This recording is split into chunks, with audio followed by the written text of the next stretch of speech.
同神是一件重宝，你都不换。毒群整体而言，力量十分。本就我出现的希望，该不该杀？我想要去救下我的弟子。跪地相迎。来的人难道是？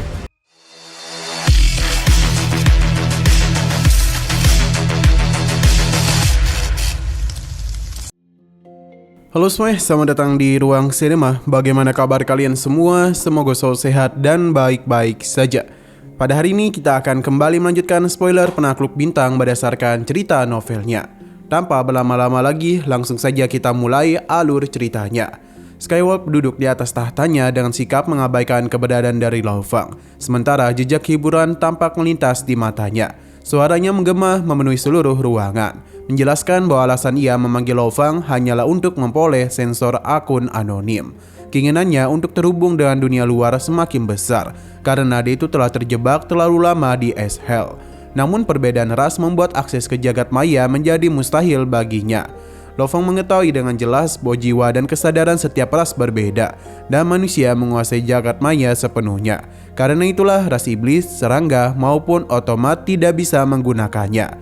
Sementara beberapa ras barbar juga hanya bisa masuk dengan akses terbatas. Bahkan makhluk istimewa seperti Silver Eye saja masih memiliki sejumlah batasan. Walaupun begitu, Skywalker tetap menunjukkan bahwa dua pelayannya berasal dari ras yang bersaudara dengan manusia, yang membuat mereka mampu memasuki jagat maya. Sensor yang pernah dia miliki telah dicabut aksesnya karena pelanggaran, dan sistem pengawasan manusia begitu ketat, sehingga siapapun dari ras barbar yang mencoba bersembunyi pasti akan tertangkap. Banyak individu ras barbar telah diburu dan dihabisi, namun 5 ras puncak tetap berusaha membangun jaringan intelijen rahasia melalui jagat maya. Lo Fang menegaskan bahwa ia tidaklah memiliki sensor apapun, namun Skywalker menolaknya dan menganggapnya sebagai kebohongan. Skywalker mengetahui bahwa Lo Fang mampu membuat sensor baru melalui AI buatan yang dia bawa, dan akses terpentingnya adalah kemampuannya membuat akun anonim. Itulah inti tujuannya. Skywalker menjelaskan bahwa sistem intelijen ras barbar hancur berkali-kali, namun tetap dibangun kembali. Meskipun tidak yakin apakah jaringan itu masih ada, ia tetap ingin mengambil risiko demi kemungkinan bebas dari rasa kebosanan. Bagi Skywalker, usaha apapun lebih baik daripada hanya menunggu. Skywalker menawarkan sebuah kesepakatan bukan bantuan. Menjual sensor adalah hal biasa di dunia manusia dan banyak ras barbar sering mendapatkannya melalui cara-cara tersembunyi untuk mempertegas keseriusannya. Skywalker menawarkan satu harta karun sebagai imbalan. Harta tersebut muncul dalam bentuk tongkat batu hitam dengan pahatan halus yang memancarkan kekuatan luar biasa. Namun Lo Fang tetap diam, sebab baginya harta itu masih terlalu rendah. Skywalker meningkatkannya menjadi 2 harta karun, bahkan menawarkan harta yang dia gunakan sendiri.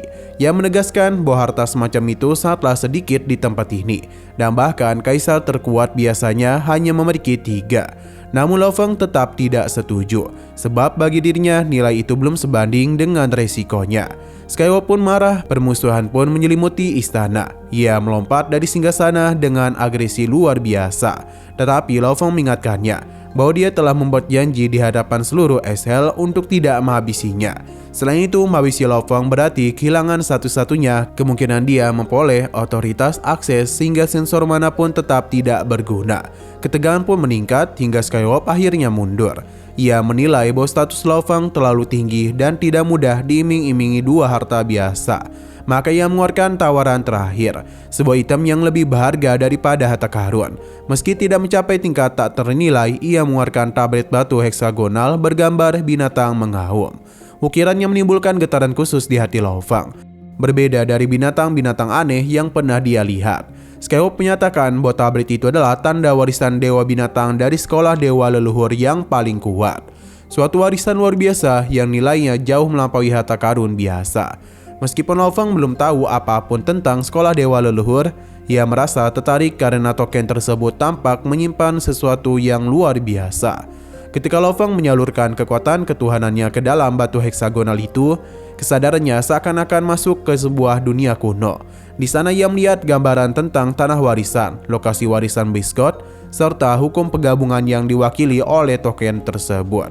Namun ia sedikit kecewa karena token ini berdasarkan hukum penggabungan tanah dan ruang, sedangkan dirinya telah menanamkan hukum gabungan emas dan ruang saja. Untuk memastikannya, Lo-Fong memasuki alam semesta virtual dan mencari informasi mengenai sekolah dewa leluhur menggunakan otoritas akses terbarunya. Sekolah kuno itu ternyata merupakan organisasi tertinggi dan terkuat di seluruh alam semesta, dipimpin oleh 3 leluhur dewa yang kekuatannya tak terbayangkan. Di bawah mereka terdapat 8 Beast God, 72 jenderal suci, dan 3000 nabi. Setiap posisi hanya dapat ditempati satu individu dan tidak akan berubah terkecuali pemilik posisi itu gugur. Sekolah dewa leluhur menganut strategi elit. Anggotanya sangat sedikit, namun kekuatannya melampaui 6 puncak terkuat alam semesta. Mereka tidak mencampuri urusan politik perang maupun perebutan wilayah. Warisan mereka disebar ke seluruh alam semesta agar dapat ditemukan oleh individu yang layak. Namun siapapun yang menerima warisan tidak otomatis menjadi anggota sekolah tersebut, kecuali berhasil mencapai posisi yang ditetapkan. Dalam sistem warisan Beast God menempati tingkat tertinggi, dan 8 jalur warisan mengikuti 8 hukum penggabungan: emas dan ruang, kayu dan ruang, tanah dan ruang, cahaya dan ruang, angin dan waktu, serta guntur dan waktu. 8 token tersebut hanya dapat memasuki tanah warisan masing-masing melalui pengenal khusus. Setelah membaca semua itu, Lo-Fong menyadari bahwa token itu diberikan Skywarp dapat ia tukar di pihak manusia untuk mendapatkan token lain yang lebih sesuai bagi jalurnya. Kesadaran itu membuatnya menetapkan keputusan untuk melakukan pertukaran dengan Skywarp. Ketika kembali ke istana Skywarp di Ashel, Skywarp sangat berambisi untuk kembali ke klannya. Ia pun segera menghampirinya.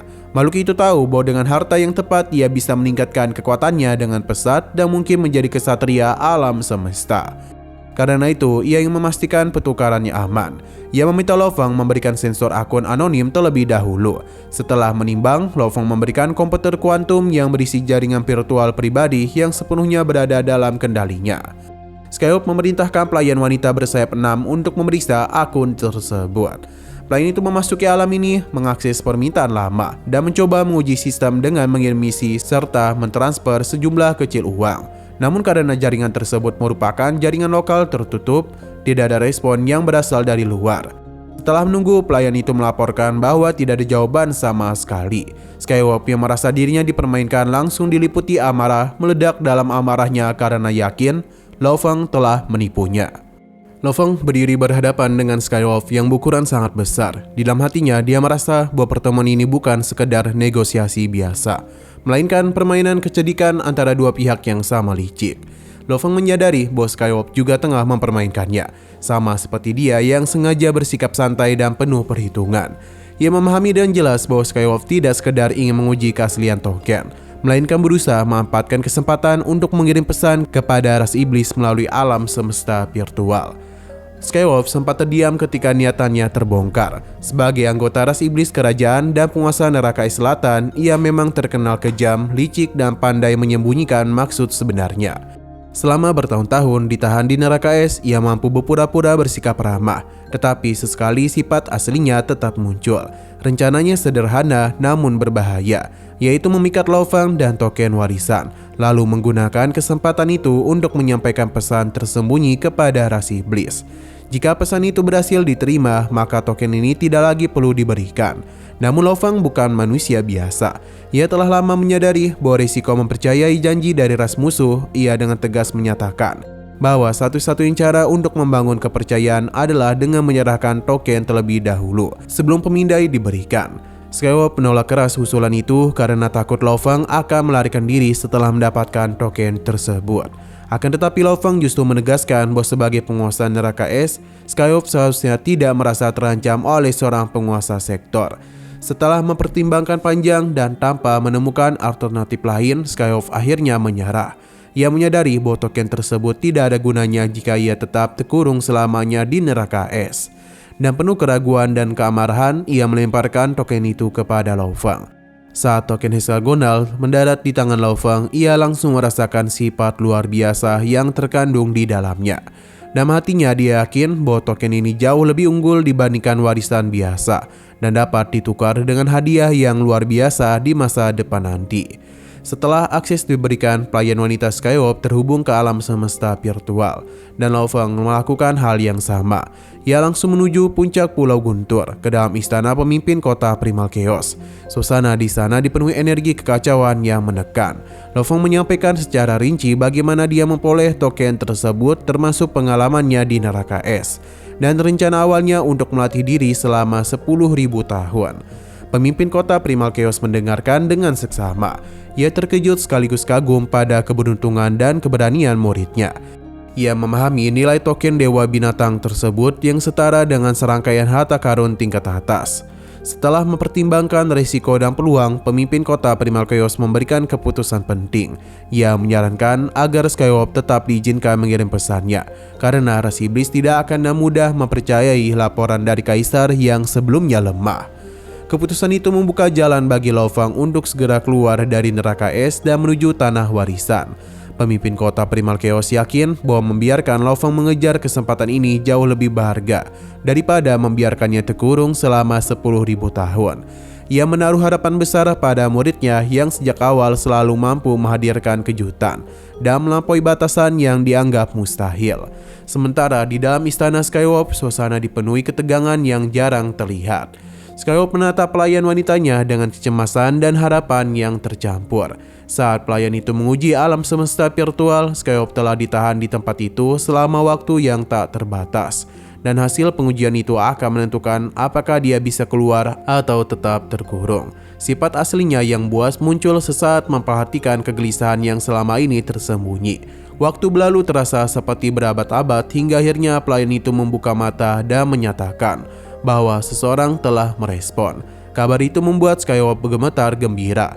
Respon ini merupakan konfirmasi bahwa pesan telah diterima dan akan diteruskan kepada gurunya. Harapan untuk keluar dari neraka es pun kini menjadi nyata. Lo Feng kemudian muncul dan Skywarp mengakui bahwa manusia itu telah menepati janjinya. Dan izin Skywarp, Lo Feng membuka sayapnya dan terbang meninggalkan istana. Para pelayannya merayakan kabar itu, namun Skywarp tetap berhati-hati. Ia menyadari bahwa jika Kesatria Ungu mengetuk kejadian ini, maka masalah besar bisa muncul. Karena itu, Skywarp memutuskan untuk tetap menunggu dengan waspada selama 1 atau 2 hari sebelum benar-benar keluar, sambil membiarkan Lo Feng menyimpan token warisan itu untuk sementara. Setelah meninggalkan istana, Kaisar Ji Hong muncul dan berteleportasi. Jauh di neraka es timur, di kediamannya, Lo Feng dipenuhi kegembiraan karena berhasil memperoleh token warisan Dewa Binatang. Ia menyadari betapa kuatnya sekolah dewa leluhur dengan 8 dewa binatang, serta mengingat pahatan-pahatan yang pernah ia lihat di kolam es Kaisar 7 Pedang. Ingatannya kembali pada peristiwa kelahiran bintang tersegel dan serangan diam-diam Kaisar jatuh kehidupan. Dari sana Lo Feng menyimpulkan bahwa Kaisar 7 Pedang juga kemungkinan memperoleh warisan khusus. Dengan tekad yang kuat, ia berniat pergi ke tanah warisan dan menantikan kedatangan makhluk tertinggi dari ras Skywarp. Sementara itu di wilayah Rasi Iblis, jaringan intelijen alam semesta virtual mendeteksi kabar mengejutkan bahwa si Bowa masih hidup. Skywarp Biru, seorang kesatria alam semesta, dipenuhi kegembiraan karena murid ketiganya ternyata bertahan dan bahkan menjadi kaisar tak terkalahkan di neraka es tanpa bantuan apapun. Setelah mempertimbangkan situasi, Skywarp Biru menemui pemimpin tertinggi klannya di sebuah istana yang dikelilingi api berwarna pelangi. Ia melaporkan kondisi si Bowa dan memohon bantuan untuk menyelamatkannya. Pemimpin klan mengungkapkan bahwa si Bowa pernah masuk dalam daftar penyelamatan waktu terbalik. Namun upaya tersebut gagal. Mendengar bahwa muridnya itu kini menjadi kaisar tak terkalahkan, sang pemimpin memutuskan untuk turun tangan sendiri. Ia mengatakan akan menghadapi para penjaga neraka es termasuk Kesatria Ungu. Istana kuno yang tak ternilai pun bergerak menandai keberangkatan pemimpin Skywarp Sky. Menandai keberangkatan dari pemimpin Serigala Langit. Skywarp Biru menyaksikan peristiwa itu dan penuh harapan, yakin bahwa si Bowa akan dibawa kembali dengan selamat. Sementara itu di dalam grup bintang neraka es yang berada di wilayah rahasia Bunga Hitam, ketenangan abadi hancur dalam sekejap. Sebuah istana raksasa yang menjulang tinggi dan diselimuti api muncul tanpa tanda, lalu langsung menjadi pusat dari seluruh neraka es. Sejak saat itu, kekuatan agresif yang tak tertandingi menyelimuti seluruh ban bintang, membuat seluruh makhluk abadi yang terperangkap di dalamnya gemetar ketakutan tanpa mampu melawan. Dari kejauhan, cahaya ungu dan cahaya biru melesat menuju istana tersebut. Saat itu pula sosok agung yang seolah merupakan perwujudan hukum alam semesta melangkah keluar dari api. Api ilahi mengelilingi tubuhnya dan seekor serigala langit hitam berjalan perlahan dengan keagungan mutlak. Ruang dan waktu tunduk sepenuhnya di bawah kendalinya. Dialah penguasa sejati Ban Bintang Aeshel, makhluk tertinggi klan serigala langit, Tuan Serigala Langit. Dengan kehendaknya, serigala langit putih yang telah lama disegel akhirnya dikeluarkan dari neraka es. Tubuhnya melempar ke ruang antar bintang sebelum akhirnya menyadari kebebasan yang telah lama dirindukan. Ia mengenali sosok agung di hadapannya sebagai pemimpin legendaris klannya, makhluk abadi yang hanya hidup dalam kisah-kisah kuno. Namun amarah Tuan Serigala Langit segera tertuju pada para kesatria penjaga Aeshel. Kesatria biru menerima hukuman kecil sebagai peringatan karena telah berbicara tanpa izin. Meskipun tubuhnya retak dan kembali menyatu, pesan kekuasaan telah tersampaikan dengan jelas. Tidak ada yang berhak melanggar wibawa penguasa Aeshel. Perhatian kemudian teralihkan pada keberadaan seorang manusia yang memegang token Dewa Binatang. Para kesatria berusaha menyangkalnya, menyadari bahwa manusia itu adalah murid berharga dari Mountain Steggas, makhluk yang bahkan tidak dapat ditantang oleh Tuan Serigala Langit. Namun kebohongan itu runtuh ketika si Bowa mengungkapkan kebenaran. Akhirnya manusia itu pun dilepaskan. Jauh di dalam neraka es timur, Laofeng tiba-tiba diperas oleh kekuatan penyegel dan langsung terlempar ke angkasa. Ia menduga gurunya telah datang, tetapi yang ia lihat justru istana api dan Tuan Serigala Langit yang menatapnya dengan niat membunuh. Saat kematian hendak menjangkau Laofeng, seluruh Ban Bintang Aeshel terguncang. Sebuah sungai langit raksasa membentang melintasi angkasa. Membawa ribuan harta dan kekuatan menakjubkan, sungai 1000 harta karun telah muncul, menandakan kehadiran pemimpin kota Primal Chaos. Api istana mulai meredup dan bahkan Tuan Serigala Langit terpaksa mengaku bahwa kekuatan sejati akhirnya telah turun tangan. Pada saat itu, Laofeng dan si Bowa terdiam oleh pemandangan di hadapan mereka. Di ruang kosmik yang luas, sungai 1000 harta muncul sebagai bayangan raksasa yang membentang tanpa ujung. Sungai itu bukanlah wujud aslinya, melainkan pantulan dari sungai yang membayangi bintang-bintang, sehingga terlihat kabur namun tetap memancarkan tekanan yang menggertakkan jiwa. Bahkan Skywolf Flash nyaris tak mampu menahan kekuatan dahsyat tersebut. Bagi para kesatria, ini adalah pertama kalinya mereka menyaksikan legenda sungai 1000 harta dengan mata kepalanya sendiri. Sebuah harta yang dikabarkan terbentuk dari 1000 harta yang tak ternilai yang saling memperkuat hingga menjadi kebal saat menjelajah alam semesta. Menurut pemahaman mereka, setiap harta di dalam sungai itu memiliki kekurangan jika berdiri sendiri. Namun ketika menyatu, kelemahan tersebut lenyap sepenuhnya. Inilah senjata utama dari pemimpin kota Primal Chaos, makhluk yang dikenal mampu membantai musuh hanya dengan satu tubuh saja. Tubuh aslinya bahkan berada pada tingkat yang jauh lebih menakutkan lagi, tersebar di dalam alam semesta primal dan alam semesta asli, sekaligus mengendalikan perusahaan alam semesta virtual. Laofeng sendiri tidak mendengar pembicaraan para kesatria, tetapi hatinya dipenuhi kekaguman. Ia menatap sungai tak terbatas itu, lalu melihat Master of Skywolf yang tengah berjuang mengendalikan Skywolf Flash-nya di bawah tekanan proyeksi sungai. Dalam benaknya ia menyadari betapa luar biasanya sang guru. Jika pemimpin kota Primal Chaos saja dapat mencapai segalanya dalam rentang beberapa tahun cahaya hanya dengan satu gerakan, maka masa depan yang digambarkan oleh gurunya yang duduk di gunung terasa semakin mungkin. Nah, sayang sekali spoiler pada hari ini pun harus bersambung dulu. Oke, sekian dulu pada video kali ini. Untuk video selanjutnya akan segera hadir. Jadi bagi kalian yang mengikuti series ini, langsung saja klik subscribe dan aktifkan loncengnya. Terima kasih yang sudah menonton video sampai habis. Jika kalian suka pada video ini, klik like dan share ke teman-teman kalian tentang channel ini.